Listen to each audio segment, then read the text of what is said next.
पिताहमस्य जगतः माता धाता पितामहः। पिताहमस्य जगतः माता धाता पितामहः। वेद्यं पवित्रमोङ्कारः वेद्यं पवित्रमोङ्कारः ऋक्सामयजुरेव च। वेद्यं पवित्रमोङ्कारः ऋक्सामयजुरेव च।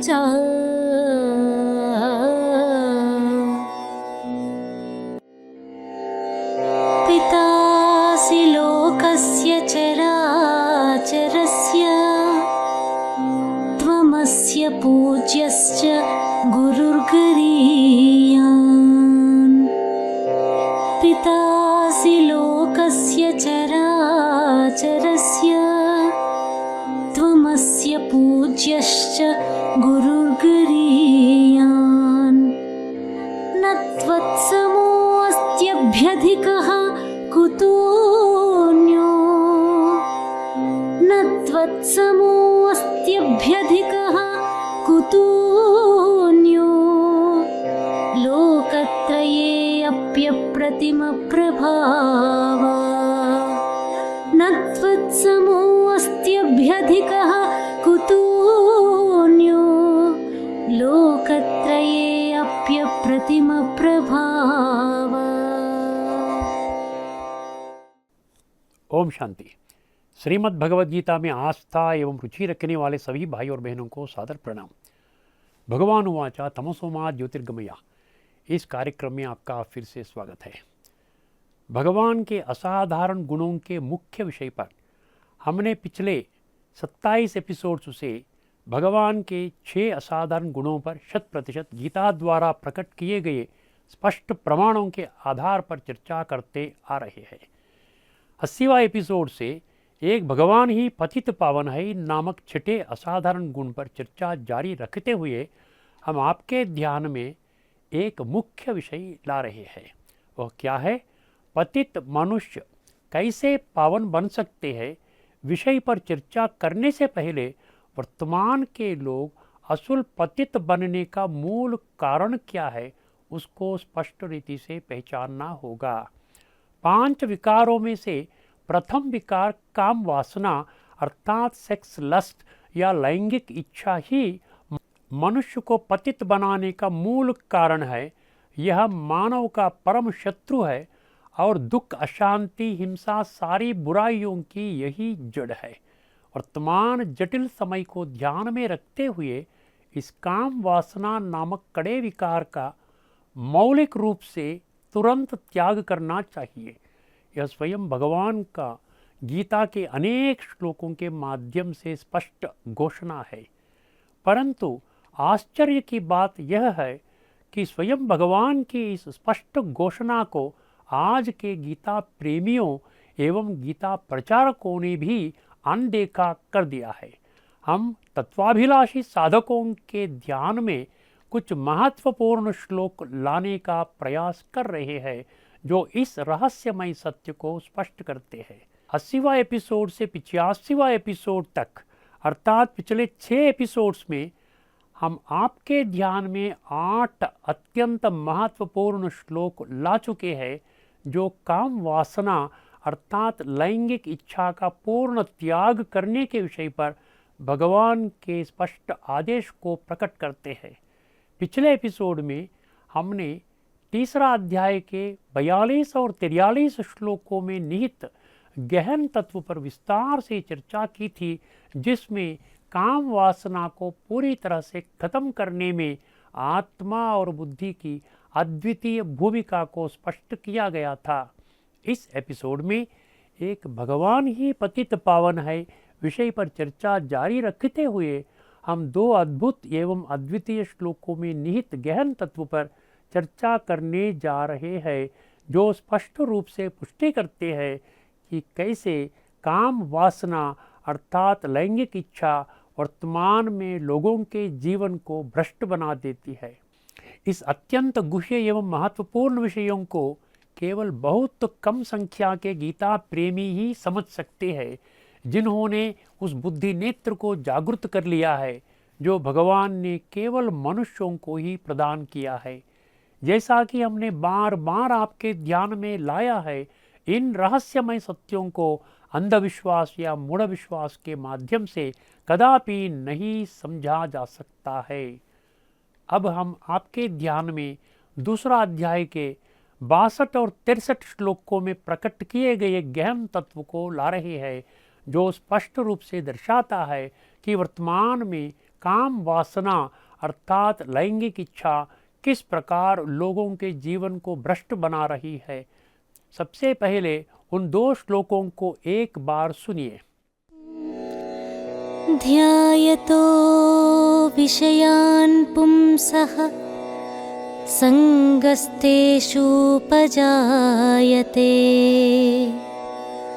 ध्यायतो विषयान् पुंसः संगस्तेषुपजायते। संगात् संजायते कामः। संगात् संजायते कामः। कामात् क्रोधोऽभिजायते। संगात् संजायते कामः। कामात् क्रोधोऽभिजायते।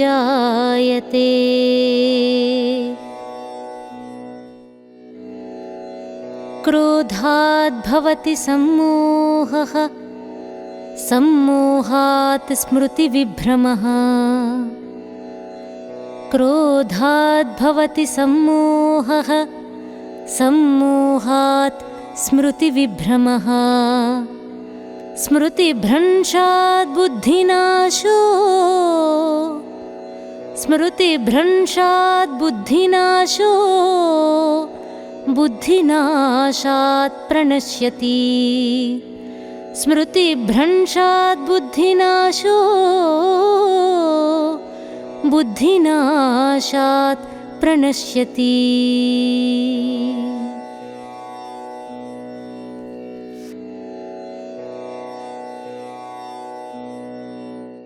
आइए सबसे पहले इन श्लोकों में शब्दों का अर्थ समझने का प्रयास करें।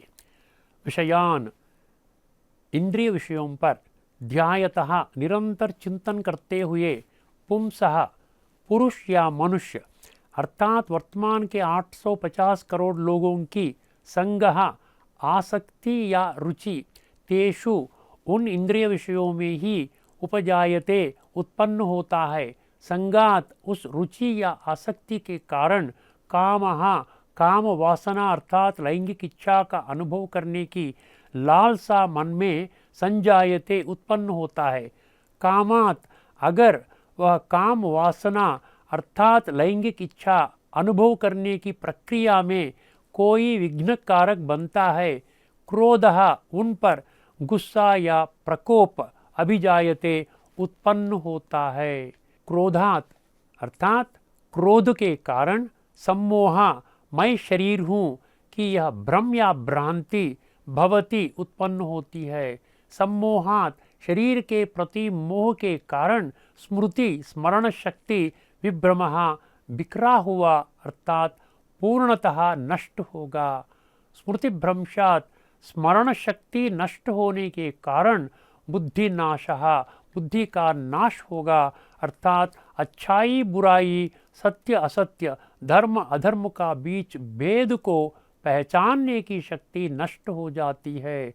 बुद्धि नाशात बुद्धि अर्थात विवेक शक्ति की नाश होने के कारण प्रणश्यति अर्थात व्यक्ति पतन या अधोगति पाता है। जैसा कि हम वर्तमान में देख रहे हैं, इस ग्रह पर रहने वाले समस्त मानवता अर्थात विभिन्न जाति धर्म नस्ल वर्ण वर्ग क्षेत्र भाषा देश आदि के 850 करोड़ लोग दुख अशांति कठिनाइयाँ हानि बीमारियाँ समस्याएं तनाव पारिवारिक व्यवस्था में संघर्ष करोड़ों के संख्या में अदालती लड़ाइयाँ आदि से पीड़ित है। आश्चर्य की बात यह है कि समाज के उच्चतम स्तर के लोग अर्थात धनी और शक्तिशाली पद पर रहने वाले भी इन बुराइयों पर स्थायी रूप से काबू पाने में असमर्थ है। इसका एकमात्र कारण, जैसा कि हमने बार बार आपके ध्यान में लाया है, यह है कि 84 लाख जीवित प्राणियों में से केवल मनुष्यों को ही भगवान द्वारा दी गई दिव्य बुद्धि अर्थात विवेक शक्ति का इस्तेमाल न कर अपना जीवन 100% अंधविश्वास या मूढ़ विश्वास में व्यतीत कर रहे हैं। आज मानवता के सामने मौजूद अनेक समस्याओं का संतोषजनक और सर्वमान्य समाधान खोजने के लिए बुद्धि नेत्र को जागृत करने के अलावा कोई अन्य मार्ग उपलब्ध नहीं है। गीता प्रेमियों को कम से कम अब से इस छुपे हुए सत्य को पहचान लेना चाहिए। लेकिन आश्चर्य की बात यह है कि गीता के 7वें अध्याय का 3 श्लोक में कश्चिन माम वेत्ति तत्वतः और वही अध्याय का 19वां श्लोक में समहात्मा सुदुर्लभः पंक्तियों के माध्यम से स्वयं भगवान पूर्ण अधिकार से घोषित करते हैं कि इस धरती पर रहने वाले 850 करोड़ लोगों में से केवल एक बहुत छोटी संख्या के तत्वाभिलाषी साधक ही अपनी दिव्य बुद्धि अर्थात विवेक शक्ति को जागृत करते हुए गीता को तत्वज्ञान के दृष्टिकोण से समझकर इस बात को स्वीकार करते हैं। ऐसे तत्वज्ञानी साधक ही गीता को केवल पठन पारायण श्रवण और प्रचार प्रसार तक ही सीमित नहीं रखते, बल्कि गीता के माध्यम से स्वयं भगवान द्वारा बताए गए ज्ञान को अपने जीवन में आचरण या अनुभव करने को सर्वोच्च प्राथमिकता देते हैं। इस व्यापक चर्चा को ध्यान में रखने से इन 2 श्लोकों में निहित गहन तत्व को बहुत आसानी से समझा जा सकता है। आज के समाज में मनुष्य के सामने आने वाली सभी समस्याओं का समाधान केवल काम वासना अर्थात लैंगिक इच्छा एवं भौतिक सुख सुविधाओं को प्राप्त करने का कामनाओं को त्यागने से ही पाया जा सकता है। इन श्लोकों की प्रत्येक पंक्ति में गहरा तत्व छिपा हुआ है। आइए समझने की कोशिश करें। आइए इस श्लोक के पहले पंक्ति ध्यायते विषयान पुंसः, इसमें छुपा हुआ गहरा तत्व को समझने का प्रयास करते हैं। इस पंक्ति में विषयान शब्द अत्यंत महत्वपूर्ण है। शब्द स्पर्श रूप रस गंध नामक 5 इंद्रिय विषयों को विषयान शब्द संदर्भित करता है। ध्यायते का अर्थ है उन पर लगातार चिंतन करना और पुंस का अर्थ है वर्तमान के इस ग्रह पर रह 850 करोड़ लोग। जैसा कि हमने पिछले एपिसोड में चर्चा की थी, जब त्वक चक्षु श्रोत्र जिह्वा घ्राण नामक 5 ज्ञानेन्द्रिय शब्द स्पर्श रूप रस गंध नामक 5 इंद्रिय विषयों के साथ नकारात्मक रूप से जुड़ जाती है, तो काम क्रोध लोभ मोह अहंकार नामक 5 विकार उत्पन्न होते हैं। यही कारण है कि इन विकारों को विषय विकार कहा जाता है। इसके विपरीत जब ज्ञानेन्द्रिय इंद्रिय विषयों के साथ सकारात्मक रूप से जुड़ी होती है, तो आत्मा में शांति आनंद प्रेम शक्ति ज्ञान पवित्रता और खुशी नामक 7 दिव्य गुणों का अनुभव होता है। इस अवसर पर इस श्लोक के माध्यम से भगवान वर्तमान मनुष्यों के ध्यान में एक महत्वपूर्ण बात ला रहे हैं। वह बात केवल उन लोगों को स्पष्ट होगी जिनका बुद्धि नेत्र जागृत हुआ। वह महत्वपूर्ण बात क्या है? आज के अधिकांश लोग मैं आत्मा हूँ, यह शरीर मेरा है, जो गीता में सिखाए गए प्राथमिक आध्यात्मिक मूल सिद्धांत है, उसकी अनदेखा करते हुए 24 घंटे 365 दिन 100% मैं शरीर हूँ के गलत अवधारणा के साथ अपना जीवन व्यतीत कर रहे हैं। इसी कारण वे काम क्रोध लोभ मोह अहंकार नामक 5 विषय विकारों का चिंतन में निरंतर डूबे रहते हैं। इस रहस्यमय सत्य को ध्यायते विषयान पुंसः पंक्ति से स्पष्ट किया गया है। अब हम संगः तेषु उपजायते पंक्ति का परीक्षण करें। इसमें संगः शब्द महत्वपूर्ण है। संगः शब्द का अर्थ है आसक्ति, तेषु का अर्थ है काम क्रोध लोभ मोह अहंकार नामक विषय विकार तथा उपजायते का अर्थ है उत्पन्न होना। संगः तेषु उपजायते पंक्ति यह रहस्यमय सत्य को स्पष्ट करता है कि जो लोग विषय विकारों के चिंतन में लगातार डूबे हुए रहते हैं, उनमें स्वाभाविक रूप से उन विषय विकारों प्रति रुचि या लगाव विकसित हो जाएगा। आइए अब हम संगात संजायते कामः पंक्ति का परीक्षण करें। इसमें कामः शब्द सबसे महत्वपूर्ण है। आइए समझने की कोशिश करें। इसमें कामः शब्द, जैसा कि हम 80वां एपिसोड से चर्चा करते आ रहे हैं, केवल लैंगिक इच्छा को ही संदर्भित नहीं करता है, बल्कि इस वर्तमान भौतिक संसार में 100% मैं शरीर हूँ का भ्रम या भ्रांति में रहते हुए विनाशी इंद्रिय सुखों का अनुभव करने के लिए मन में उत्पन्न होने वाली विभिन्न कामनाएं अर्थात इच्छाओं को भी संदर्भित करता है। मानव जीवन केवल काम वासना अर्थात लैंगिक इच्छाएं और भौतिक विनाशी इंद्रिय सुखों का अनुभव करने के लिए ही नहीं मिली है, लेकिन देहाभिमानवश अपना बुद्धि नेत्र पूरी तरह बंद होने के कारण आज का मनुष्य इस विनाशी इंद्रिय सुखों में फंसा हुआ है। इसके सिवाय उन्हें और कुछ दिखाई नहीं देता। इस प्रकार जो लोग विषय विकारों का चिंतन में उलझे हुए रहते हैं, उनके मन में स्वाभाविक रूप से उन्हें अनुभव करने की तीव्र इच्छाएं उत्पन्न होती है। संगात संजायते कामः पंक्ति इस रहस्यमय सत्य को स्पष्ट करती है। अब हम कामात् क्रोधो विजायते पंक्ति द्वारा प्रकट किए गए गहन तत्व का जांच करें। इसमें क्रोध शब्द सबसे महत्वपूर्ण है।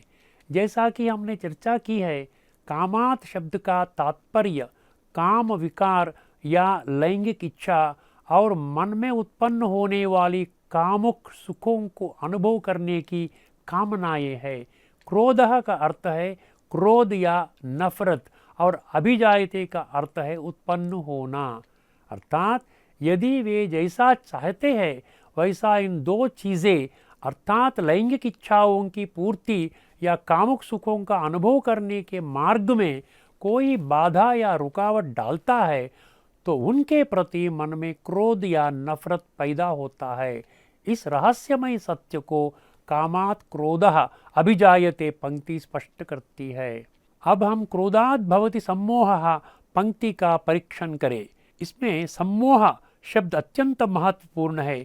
इस पंक्ति द्वारा प्रकट किया गया गहन तत्व तभी स्पष्ट होता है जब सम्मोह शब्द का सही अर्थ स्पष्ट रूप से समझ लिया जाए। गूगल सम्मोह शब्द को इस प्रकार परिभाषित करता है: N intense but short lived passion और एडमिरेशन फॉर समवन और समथिंग, अर्थात किसी व्यक्ति या चीज के लिए तीव्र लेकिन अल्पकालिक जुनून या प्रशंसा। जब इस शब्द को आध्यात्मिक परिप्रेक्ष्य से समझा जाता है तो सम्मोह का अर्थ है मैं एक अविनाशी आत्मा हूँ। इस गहन सत्य को अनदेखा करके मैं एक नाशवान शरीर हूँ का भ्रम या भ्रांति में 24 घंटे 365 दिन जीना। ऐसी स्थिति को अंग्रेजी में डेल्यूजन कहते हैं। भगवान ने यह स्पष्ट किया है कि क्रोध ही इस प्रकार की स्थिति का मुख्य कारण है। अर्थात क्रोध से शरीर में मोह पैदा होता है और मोह से मन में अनियंत्रित भावनाएं अर्थात अनकंट्रोल्ड इमोशंस उत्पन्न होती है। इसके कारण अच्छाई बुराई, सत्य असत्य, धर्म अधर्म आदि के बीच का अंतर को पहचानने का विवेक शक्ति पूरी तरह से नष्ट हो जाता है।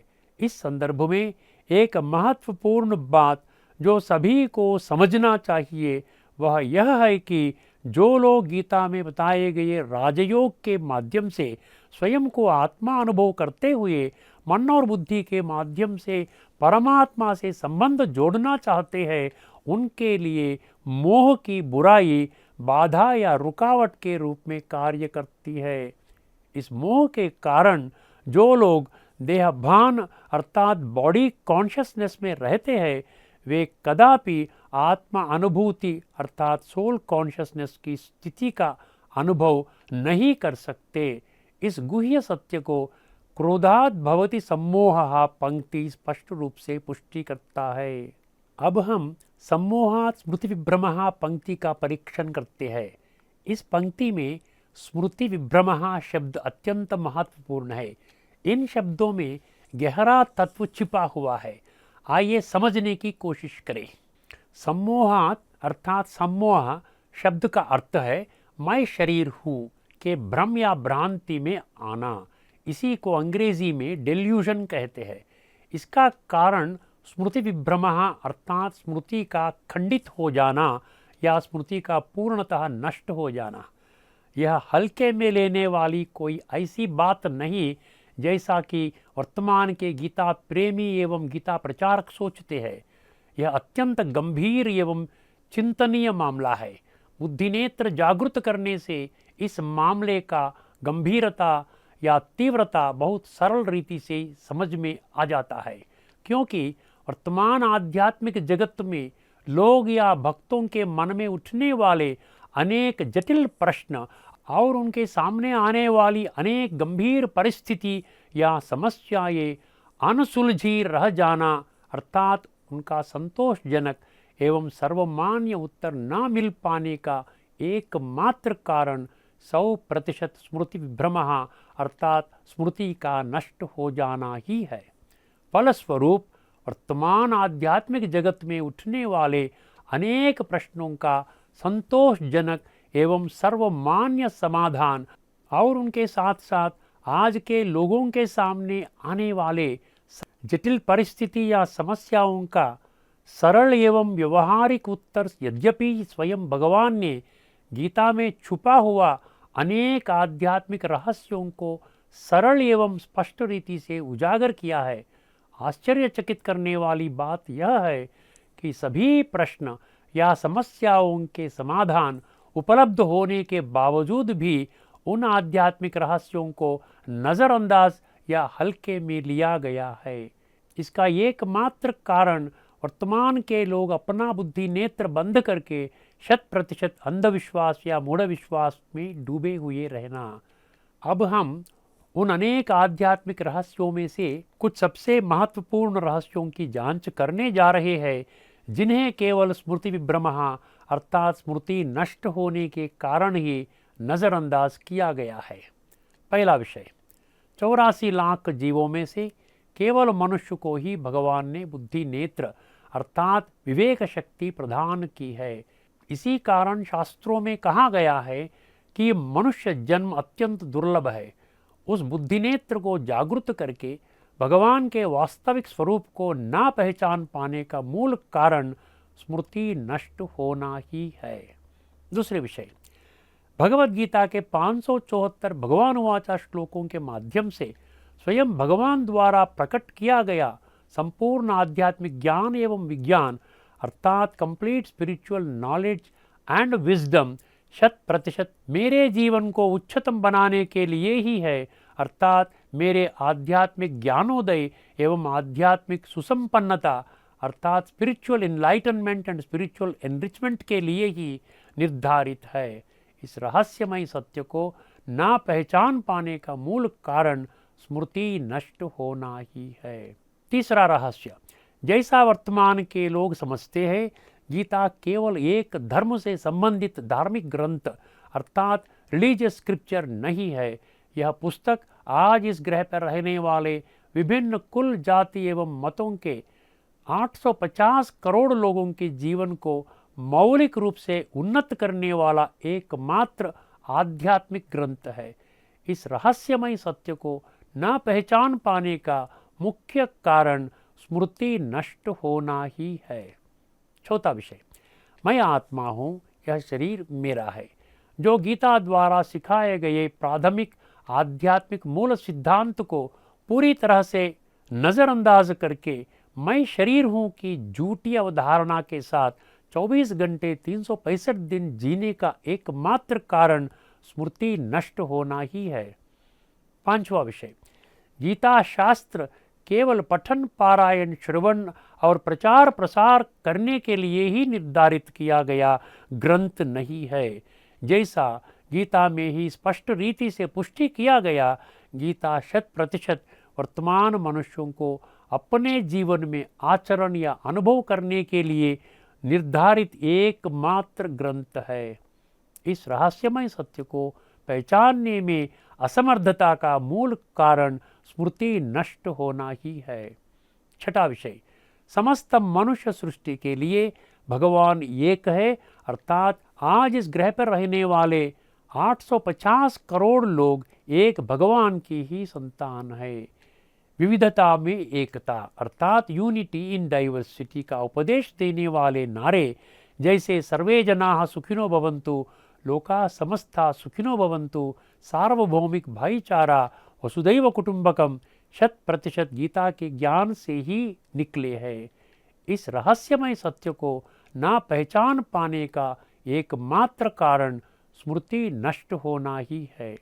7वां विषय, एक ओर से त्वमेव माता च पिता त्वमेव, हेवनली गॉड फादर, अल्लाहु अकबर, एक ओंकार आदि नारे से समस्त मानव सृष्टि के लिए भगवान एक है, ऐसी भावना पर पूर्ण विश्वास रखते हुए दूसरी ओर 33 करोड़ देवी देवताओं, विभिन्न धर्म स्थापक, साधु संत, ऋषि मुनि, गुरु, सन्यासी, पीठाधिपति, महामंडलेश्वर आदि को भगवान के रूप में मानने का एकमात्र कारण स्मृति नष्ट होना ही है। 8वां विषय, गीता ने स्पष्ट रूप से घोषित किया है कि जो लोग जन्मों जन्म किए गए पाप, नीच, निकृष्ट और भ्रष्ट कर्मों के फलस्वरूप आत्मा में संचित तामसिक संस्कारों को सात्विक में बदलने का पुरुषार्थ करते हैं, केवल वे ही बहुत शीघ्र ही इस धरती पर स्थापित होने वाली स्वर्ग नामक सत्य एवं त्रेता युगों में श्रेष्ठ जन्म लेने का योग्यता प्राप्त करेंगे। गीता का माध्यम से स्वयं भगवान का यह स्पष्ट घोषणा को अनदेखा करने का मूल कारण यह स्मृति नष्ट होना ही है। 9वें विषय, एक ओर भक्तगण अपनी दैनिक प्रार्थनाओं में जिन देवी देवताओं को वे भगवान मानते हैं, उनकी मूर्तियों के सामने अपना सिर झुकाना, गालों को तपतपाना, साष्टांग दंड प्रमाण करना, माला फेरना, परिक्रमा करना और भगवान के प्रति ऐसा कहते हैं कि तुम पूर्ण परमात्मा, मात पिता तुम मेरे, मैं मूर्ख कल खामी, मैं सेवक तुम स्वामी, पाप हरो देवा, विषय विकार मिटाओ, जय जगदीश हरे, हम पापात्माओं को पुण्यात्मा में बदलने की शक्ति तेरे अलावा और कोई में भी नहीं है। परंतु आश्चर्यचकित करने वाला बात यह है कि एक ओर से वे ऐसी भावनाएं व्यक्त करते हैं और दूसरी ओर वे लापरवाही बरतते हुए और भी अधिक तीव्रता के साथ घोर पाप कर रहे हैं। इसका मूल कारण स्मृति शक्ति का नष्ट होना ही है। आध्यात्मिक जगत में ऐसे कई राजों को भूलने का एकमात्र कारण स्मृति विभ्रमः अर्थात स्मरण शक्ति नष्ट होना। स्मृति नष्ट होने के कारण वर्तमान में लोगों को गंभीर परिणाम भुगतने पड़ता है। अब हम स्मृति भ्रंशात बुद्धि नाशो पंक्ति का परीक्षण करें। स्मृति भ्रंशात शब्दों का अर्थ है स्मृति नष्ट होना और बुद्धि नाशों का अर्थ है विवेक शक्ति का नाश होना। जब लोगों ने अपनी याददाश्त खोते हैं तो अच्छाई और बुराई, सत्य एवं असत्य, धर्म एवं अधर्म के बीच अंतर को पहचानने का क्षमता पूरी तरह से नष्ट हो जाती है। मनुष्यों में स्मृति शक्ति का विकास केवल बुद्धि नेत्र को जागृत रखने से ही किया जा सकता है। जब लोग मैं आत्मा हूँ, यह शरीर मेरा है, जो गीता में सिखाए गए प्राथमिक आध्यात्मिक मूल सिद्धांत को पूरी तरह से नज़रअंदाज कर मैं शरीर हूँ के भ्रम या भ्रांति में जीवन जीते हैं, तब यह समझ लेना चाहिए कि लोगों का बुद्धि नष्ट हो चुका है। यही कारण है कि वर्तमान आध्यात्मिक जगत में भगवान को प्राप्त और अनुभव करने के लिए लोग 100% अंधविश्वास या मूढ़ विश्वास में कई प्रकार के मार्ग अपनाते हैं, परंतु आज तक भी परमात्मा का सच्चा और सटीक परिचय नहीं मिला है। इसका कारण स्मृति और विवेक शक्ति नाश होना। स्मृति भ्रंशात बुद्धि नाशो पंक्ति यही सच्चाई को स्पष्ट करती है। अब अंत में आइए हम बुद्धि नाशात प्रणश्यति पंक्ति में छुपे हुए गहरे तत्व को समझने की कोशिश करें। इन शब्दों से स्पष्ट होता है कि बुद्धि के नाश होने से मनुष्य का पतन हो जाता है, जैसा कि हम वर्तमान में देख रहे हैं। जब लोग भगवान द्वारा दी गई बुद्धि नेत्र उस भगवान का सत्य एवं सटीक परिचय पाने के लिए नहीं इस्तेमाल करते और उस बुद्धि नेत्र को बंद करके अपना सारा जीवन 100% अंधविश्वास या मूढ़ विश्वास में जीते हैं, तो वे गीता के माध्यम से भगवान द्वारा सिखाए गए आध्यात्मिक ज्ञान और उस ज्ञान को जीवन में आचरण या अनुभव में लाने का विज्ञान अर्थात स्पिरिचुअल नॉलेज एंड विजडम कदापि नहीं समझ पाएंगे। ऐसा वे लोग उनके जीवन को बर्बाद कर रहे हैं। बुद्धिनाशात प्रणश्यति पंक्ति यही सच्चाई को स्पष्ट करता है। यदि हम इस व्यापक चर्चा को ध्यान में रखें तो इन 2 श्लोकों में प्रकट गहन तत्व को बहुत आसानी से समझ सकते हैं। भगवान उवाच शब्द स्पर्श रूप रस गंध नामक इंद्रिय विषयों का निरंतर चिंतन करने वाले मनुष्यों को उनकी प्रति आसक्ति पैदा होता है। आसक्ति होने से उनके मन में काम वासना अर्थात लैंगिक इच्छा एवं भौतिक विनाशी सुख साधन इकट्ठा करने का कामनाएं अर्थात इच्छाएं उत्पन्न होती है। जो लोग इन इच्छाओं की पूर्ति में बाधा या रुकावट डालते हैं उनके प्रति क्रोध उत्पन्न होता है। क्रोध लोगों में मोह अर्थात विनाशी देह के प्रति भ्रम या भ्रांति अर्थात डिल्यूजन में धकेलता है। मोह के कारण स्मृति नष्ट हो जाती है अर्थात मैं एक अविनाशी आत्मा हूँ, इस नाशवान शरीर का मालिक हूँ और इस धरती के 850 करोड़ मनुष्य आत्माओं के माता और पिता जिसको परमात्मा या भगवान कहते हैं वह एक है, जो गीता में प्रकट किए गए प्राथमिक आध्यात्मिक मूल सिद्धांत को पूरी तरह से अनदेखा करते हैं और मैं शरीर हूँ के अज्ञान में जीवन व्यतीत करते हैं। इस प्रकार स्मृति नष्ट होने का कारण बुद्धि का नाश हो जाता है। बुद्धि नाश होना इसका अर्थ है गीता के 574 भगवान वाच श्लोकों के माध्यम से स्वयं भगवान द्वारा प्रकट किया गया संपूर्ण आध्यात्मिक ज्ञान एवं विज्ञान अर्थात complete spiritual knowledge and wisdom बुद्धि से पूर्णतः लुप्त हो जाना। इस वजह से लोग 100% अंधविश्वास या मूढ़ विश्वास में अपना जीवन जीते हैं। बुद्धि का इस प्रकार नाश होने के कारण व्यक्ति अच्छाई और बुराई में अंतर को पहचानने की क्षमता खो देता है और सत्यानाश हो जाता है। आइए इस एपिसोड की चर्चा यही समाप्त करें।